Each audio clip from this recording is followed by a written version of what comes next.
Hello and welcome to this week's MTV, where the word is pain. Yes, definitely one of those challenging words.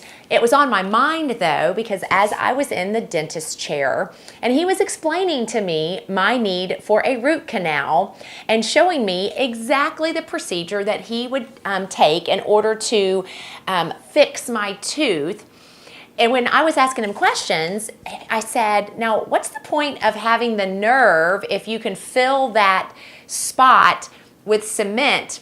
Why do we even need the nerve? And he laughed at me and he said, well, if you did not have the nerve, then you would not know that you were experiencing pain in your tooth. And as I gave that thought, leaving there with the side of my mouth feeling like a brick, I thought, that's a lot like life. God uses pain in a way to make us aware that there is an area in our life that needs to be addressed. From a scriptural standpoint, that word pain can mean agony, sorrow. It could be pain due to an injury. It could be mental or emotional. And so I wanted to briefly just give three of those areas. Pain in my body. The tooth was an example of what's going to happen on a regular basis is I'm going to experience pain if I do not submit to having a root canal. There is an issue on this tooth and I need to have it addressed. Oftentimes our body will give us those indications. Interestingly enough, in scripture, pain is often associated with or described as the pain involved in childbirth. So there's pain in our body. There's also pain in our emotions. Recently I had someone that I cared about that made me aware that I had hurt her feelings. And there was a pain in my emotional state because I did care about her and I did not like that feeling of failing relationally.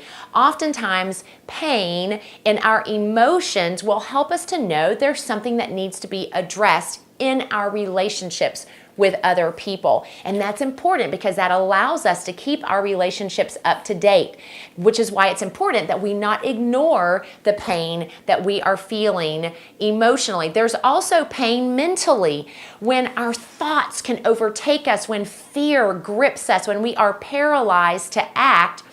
We need to take time to consider, why am I experiencing pain in this way? And oftentimes, as my thoughts are racing or I'm not taking control in the sense of taking every thought captive and rejecting lies and replacing it with truth, oftentimes that could be connected to having a spiritual blockage, so to speak, where there's something in my life or in my thought life that has created a barrier in my relationship to the Lord. So pain in my mental state or in my thinking can often help me to know that something needs to be addressed. Not only in my thought life, but oftentimes that is very much connected to my spirit-filled life. Here's one thing that encourages me. One, that pain can point me to something that needs to be addressed. But secondly, something that encourages me is that God is going to take care of pain. In Revelations 21:4, it says, "And God shall wipe all tears from their eyes, and there shall be no more death, neither sorrow nor crying, neither shall there be any more pain. For the former things are passed away. There is coming a day where there will be no more pain."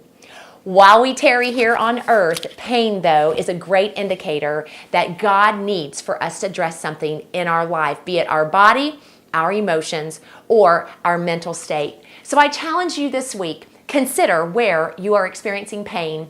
Choose to seek the Lord and what He is desiring you to address, and then act on that so that you can not only hopefully have that pain subside, but also be encouraged that God will one day, for all those who have placed their faith in Him, take away that pain. Have a super day, and I'll look forward to seeing you back here for our next MTV.